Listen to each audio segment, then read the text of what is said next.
उसकी रात, मुंशी प्रेमचंद की कहानी। हल्कू ने आकर स्त्री से कहा, सहना आया है, लाओ, जो रुपए रखे हैं उसे दे दूं, किसी तरह गला तो छूटे। मुन्नी झाड़ू लगा रही थी, पीछे फिर कर बोली, 3 ही तो रुपए हैं, दे दोगे तो कमल कहाँ से आवेगा, माँ पूस की रात हार में कैसे कटेगी, उससे कह दो फसल पर दे देंगे, अभी नहीं। हल्कू एक क्षण अनिश्चित दशा में खड़ा रहा। पूस सिर पर आ गया, कमल के बिना हार में रात को वो किसी तरह नहीं जा सकता, मगर सहना मानेगा नहीं, गुड़कियां जमावेगा, गालियां देगा, बला से जाड़ों में मरेंगे, बला तो सिर से टल जाएगी। ये सोचता हुआ वह अपना भारी भरकम दिल लिए हुए जो उसके नाम को झूठ सिद्ध करता था, स्त्री के समीप आ गया और खुशामद करके बोला, ला दे दे, गला तो छूटे, कमल के लिए कोई दूसरा उपाय सोचूंगा।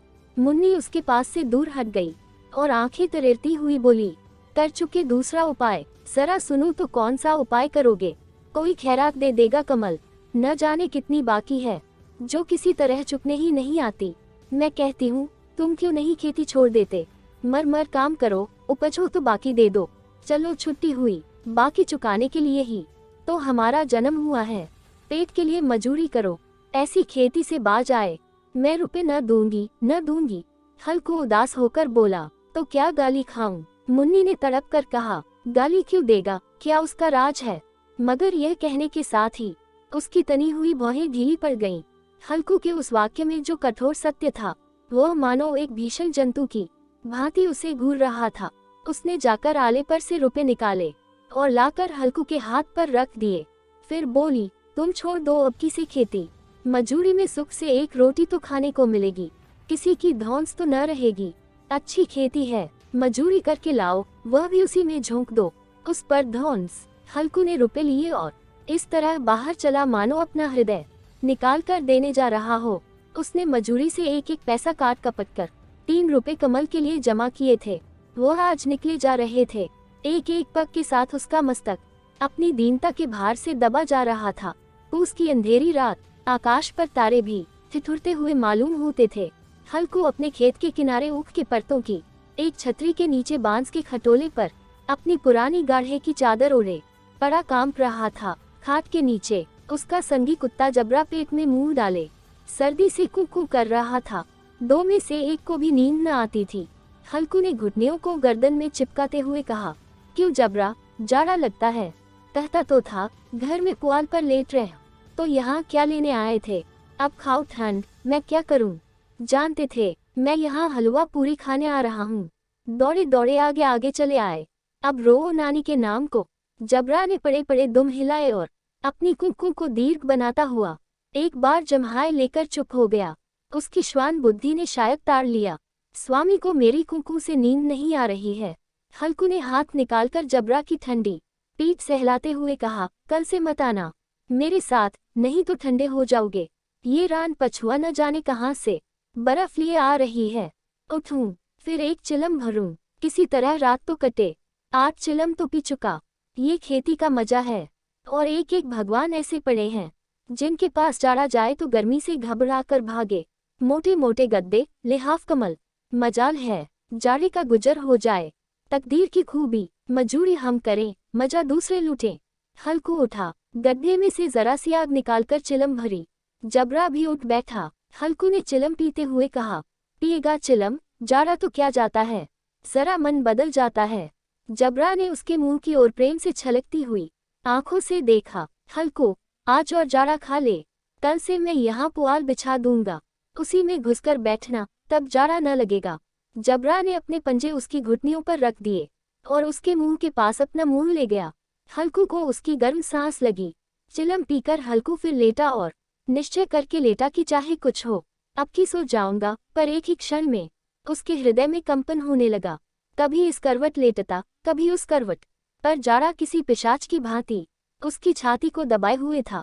जब किसी तरह न रहा गया तो उसने जबरा को धीरे से उठाया और उसके सिर को थपथपाकर उसे अपनी गोद में सुला लिया। कुत्ते की देह से जाने कैसी दुर्गंध आ रही थी, पर वह उसे अपनी गोद में चिपटाए हुए ऐसे सुख का अनुभव कर रहा था जो इधर महीनों से उसे न मिला था। जबरा शायद ये समझ रहा था कि स्वर्ग यही है, और हल्कू की पवित्र आत्मा में तो उस कुत्ते के प्रति घृणा की गंध तक न थी। अपने किसी अभिन्न मित्र या भाई को भी वह इतनी ही तत्परता से गले लगाता। वह अपनी दीनता से आहत न था जिसने आज उसे इस दशा को पहुंचा दिया।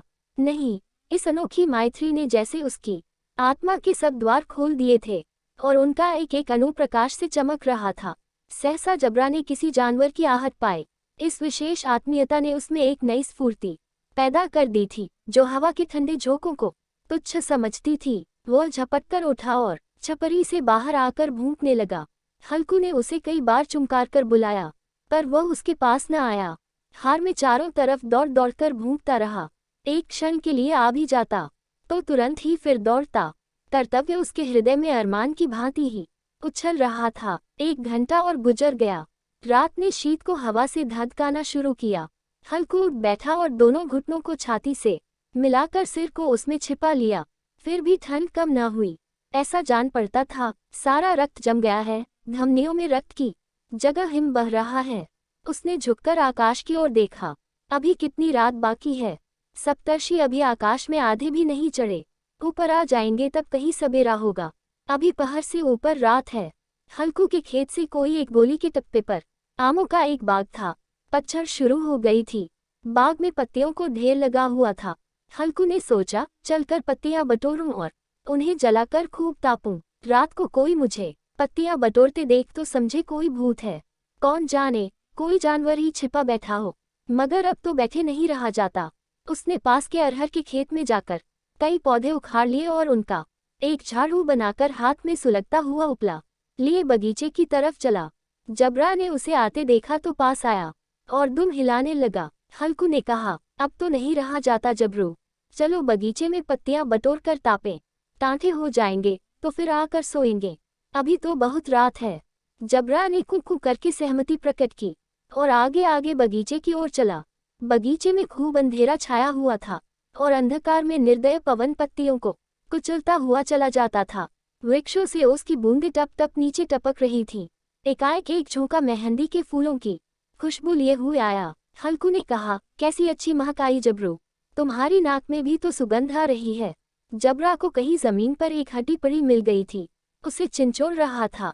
हल्कू ने आग जमीन पर रख दी और पत्तियां बटोरने लगा। जरा देर में पत्तियों का ढेर लग गया। हाथ ठिठुरे जाते थे, नंगे पांव गले जाते थे और वह पत्तियों का पहाड़ खड़ा कर रहा था। इसी अलाव में वह ठंड को जलाकर भस्म कर देगा। थोड़ी देर में अलाव जल उठा। उसकी लौ ऊपर वाले वृक्ष की पत्तियों को छू छू कर भागने लगी। उस अस्थिर प्रकाश में बगीचे के विशाल वृक्ष ऐसे मालूम होते थे मानो उस अथाह अंधकार को अपने सिरों पर संभाले हुए हों। अंधकार के उस अनंत सागर में ये प्रकाश एक नौक के समान हिलता मचलता हुआ जान पड़ता था। हल्कू अलाव के सामने बैठा आग ताप रहा था। एक क्षण में उसने दोहर उताकर बगल में दबा ली। दोनों पांव फैला दिए मानो ठंड को ललकार रहा हो। तेरे जी में जो आए सो कर। ठंड की असीम शक्ति पर विजय पाकर वह विजय गर्व को हृदय में छिपा न सकता था। उसने जबरा से कहा क्यों जब्बर, अब ठंड नहीं लग रही है। जब्बर ने कुकू करके मानो कहा अब क्या ठंड लगती ही रहेगी, पहले से यह उपाय न सूझा। नहीं, इतनी ठंड क्यों खाते। जब्बर ने पूंछ हिलाए। अच्छा आओ इस अलाव को कूदकर पार करें, देखें कौन निकल जाता है। अगर जल गए बच्चा तो मैं दवा न करूंगा। जबरा ने उस अग्निराशि की ओर कातर नेत्रों से देखा। मुन्नी से कल न कह देना, नहीं तो लड़ाई करेगी। ये कहता हुआ वह उछला और उस अलाव के ऊपर से साफ निकल गया। पैरों में जरा लपट लगी पर वह कोई बात न थी। जबरा आग के गिर्द घूमकर उसके पास आ खड़ा हुआ। हल्कू ने कहा चलो चलो इसकी सही नहीं, ऊपर से कूद कर आओ। वह फिर कूदा और अलाव के इस पार आ गया। तारानकन पत्तियां जल चुकी थीं। बगीचे में फिर अंधेरा छा गया था।